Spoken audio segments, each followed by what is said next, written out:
Hi, how's it going? The viewer's choice for this time is I Spit on Your Grave. That got the majority of the vote out of the four films I posted on the YouTube page a couple of weeks ago because I was really ill last week, so I couldn't do it. I normally do it on a Monday if I can and watch the film of choice for the first time and then do a My Thoughts review. I'll run through a bit what I think of the film. Never seen it before, so of course, as with this series, as you know, it's a first time watch. Heard quite a bit about it before. Quite a notorious film. Well, very notorious just in some regard. Still heavily censored and cut in the UK to this day, to the best of my knowledge. And yeah, I've just watched the uncut version. So it's the original I Spit on Your Grave, 1978, starring Camille Keaton as Jennifer, the main character, the protagonist in the film. My initial thoughts are it was a lot better than I expected it to be as a film. I was expecting something a lot more trashy. I mean, there's some really graphic stuff in there, and it's hard to watch. But I was expecting like a sort of a film that wasn't made as well as it was, and a film that was trashy. I don't think I've even watched a trailer for it before. I've seen like some screenshots and stuff, so I know like what the environment looks like where the film's set. Sort of out in the middle of nowhere in the country. But yeah, I thought it had a really good plot overall. There's some hard scenes in it, as most of you have probably seen it, like who's listening. Some really graphic assault scenes in there that I found quite difficult to watch. It was a hard watch, and it's just prolonged as well. Especially in this uncut version, it just literally goes on, and she's trying to get away, and then another guy will assault her out of the four. I'll do a brief synopsis. So basically, it's a revenge movie, a rape revenge film. A woman goes to stay in the Jennifer goes to stay in the country. These guys obviously have eyed her up, and they do what they're going to do. One of them's a bit of a let's say he's a bit slower than the others, like a little bit, perhaps a little bit of an invalid, if you will. And he doesn't really want to take part, but as things go on, he's trying to fit in with the group, and he does take part as well. First 20 minutes are kind of like the build up where you're getting to know the characters, and then it goes from there into the assault scenes, which last about I think they last about like 20 minutes or so, really long. And then the final sort of like 35-40 minutes of the film's the revenge, where Jennifer gets her revenge on the guys who have raped her numerous times. And really hard to watch scenes. Obviously, I'm not going to describe them or anything. It's quite violent. The violence is warranted though, as she's getting revenge, and to be fair, you can have a lot of sympathy for the character. She goes through a lot, and it's harrowing and really dismal and grungy and just nasty, like really nasty what they do to her. It's quite satisfying as a viewer even to follow the character and see her inflict her revenge on the four men. It's very it's quite rewarding for the viewer, because it's really nasty what happens to her, and she dispatches them in quite brutal fashion. Some good kills in there. Not overly graphic with the kills, I'd say. It doesn't, not overly graphic. There's a good scene, the second to last guy that gets killed, when the two are in the lake, and she's circling around them with the boat, kind of taunting them like they taunted her initially. So she's kind of like returning the favour, giving them their comeuppance. Plunges an axe into a guy's back. You see a quick shot of the axe go into the back and the wound. That's pretty graphic kill. And one of them gets churned up with the boat propeller, the engine.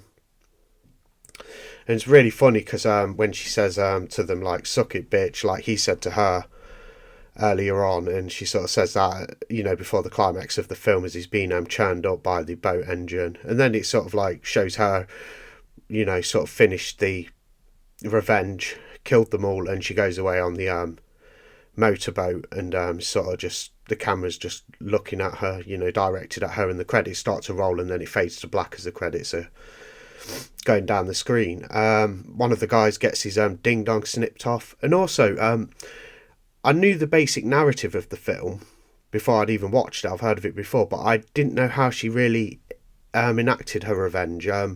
She seduces them.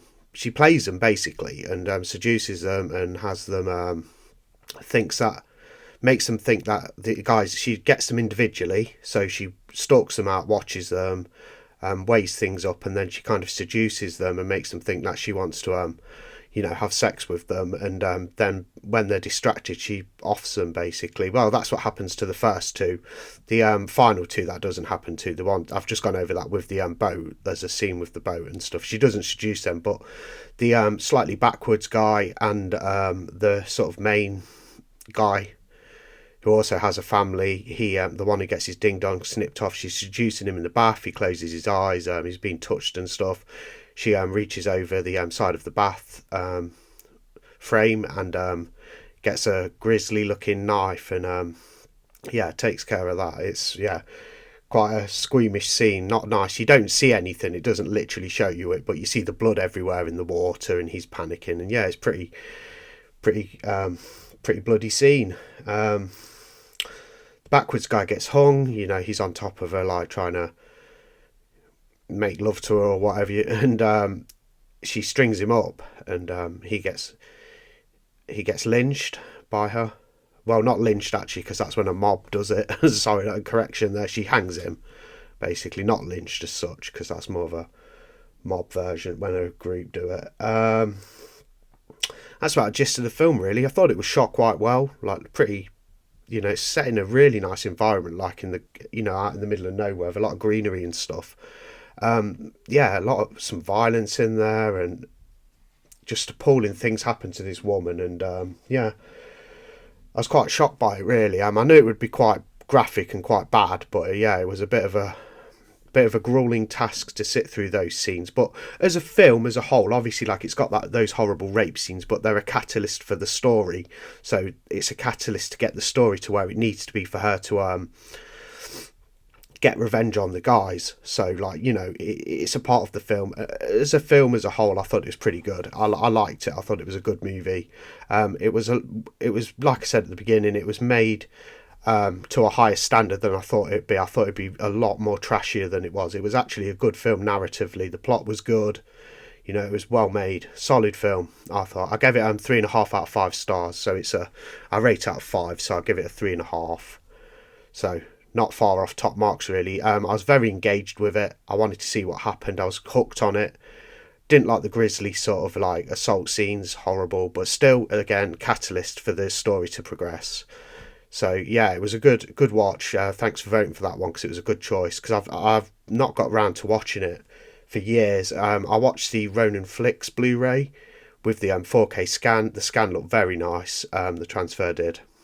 A really clear picture. It wasn't a 4K disc, it was a Blu-ray, like I said, but with a 4K scan on, and looked really good, really clear, a lot of clarity and stuff. Quite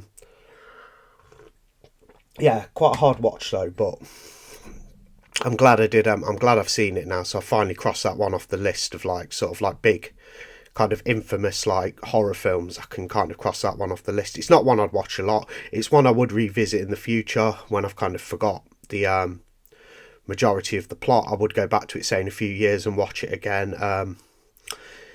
Good solid film. So that's my review on it anyway. 3.5 out of 5. I'll do another 4 films for the next poll for the first time watch, and whoever wants to vote can vote. I'll put that on the YouTube page.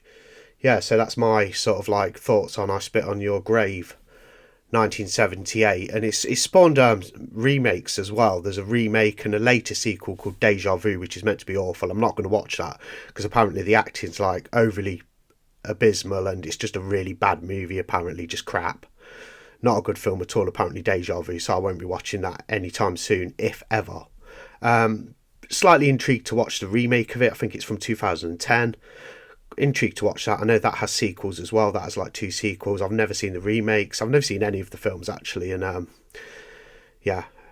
good solid film. Like like I say, that's the end of the review anyway. Just my thoughts on I Spit on Your Grave 1978. Can't believe it's taken me this long to actually see the film, with it being such a well-known one. But yeah, first time for everything, and I got round to watching it. So thanks for voting for that one.